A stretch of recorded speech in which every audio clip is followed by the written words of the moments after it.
sababu hii sehemu ilikuwa inalindwa masaa 24 na magari ya polisi ya washawasha.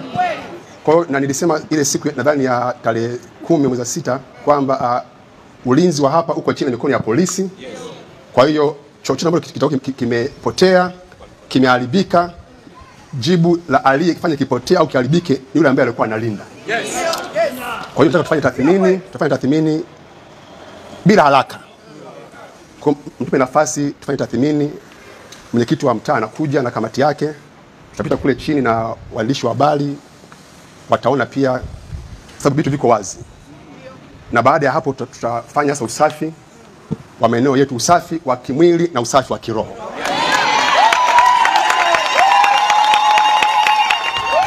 Hii ni nyumba ya Bwana, na baada ya pale usafi wa kiroho, hapa tutaongea kipi kinafuata baada ya hapo. Mungu awabariki sana. Mungu ni mwema daima, na siku zote Bwana ni mtu wa vita, na Bwana jina lake, na ashindanaye na Bwana atapona. Mungu awabariki sana. Hii vinanda na vitu vingine vingi tu, na nusu ya vitu vimechukuliwa. Nusu ya vitu vimechukuliwa. Kwa hiyo kwa kweli walifu mkubwa sana. Anachukua vitu, kompyuta zimechukuliwa zote, kamera zimechukuliwa zote, drone zimechukuliwa zote, baadhi ya vinanda pia vimechukuliwa, printer zimechukuliwa, na pia nusu ya viti havipo vimechukuliwa. Kwa hiyo na masufuria pia kupikia watoto wamechukua, mpaka masufuria kupikia, mpaka mapazia wamechukua mpaka magodoro,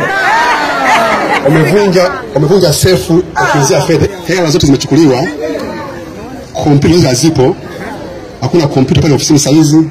Wamechukua iPad, wamechukua ile mashine ya kutengenezea kahawa kwenye ofisi ambayo wamechukua ile water dispenser, wamechukua microwave, kamera, drone, na nusu ya viti vyote vya kanisani havipo.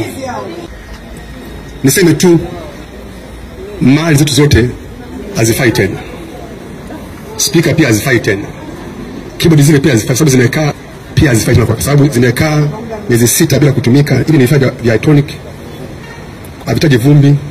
Zimepigwa vumbi miezi 6, vumbi kwa kama vile tunaanza upya. Lakini haki itashinda. Haki itashinda. Haki itashinda. Hizi ni mali za Mungu. Ni Mungu ameibiwa vitu. Nakumbuka vizuri wakati mfalme Belshaza aliponywea pombe vyombo vya hekalu. Ikatoka tangazo, Mungu mwenyewe akatuma ujumbe, na kwa sababu mfalme Belshaza alikuwa na simu mkononi, ule ujumbe Mungu akamwandikia ukutani: Mene, tekeli na peresi. Kwa hiyo mkuu wa wilaya naye pia ameshuhudia vile ukiwa umevunjwa. Kwa sisi tutaandaa ripoti yote kamili na tutajua cha kufanya baada ya hapo. Sisi tunafahamu cha kufanya. Kwa sasa jambo la pili baada ya ukaguzi sasa ni usafi. Ili hii sehemu kwa miezi 6 imekuwa haina watu ndani, kwa kuna vumbi nyingi sana. Kwa sasa tufanye kazi kwa namna hii kwamba tutaondoa vitu vyote kule ukumbi wa kanisani wa hapa na pale juu na huko chini pia ofisini. Vitu tuweka nje, tuanze kazi ya usafi wa kumbi zote za kanisa, ofisini, na kule pia sehemu ya vyoo kule. Vyoo ni pia ni kuchafu sana. Kwa hiyo ndugu zangu, hali ndio hiyo. Hii ni taarifa tu ya awali, lakini kwa kweli kuna na uharibifu umetokea.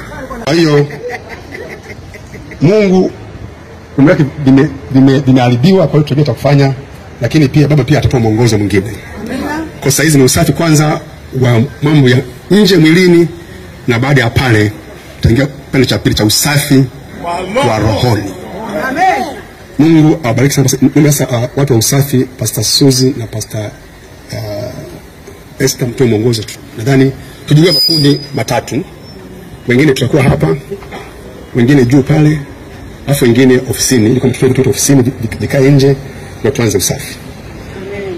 Amen. Amen. Basi sasa tutaanza kwa ajili ya usafi. Ndani tutapangana huko ndani kulingana na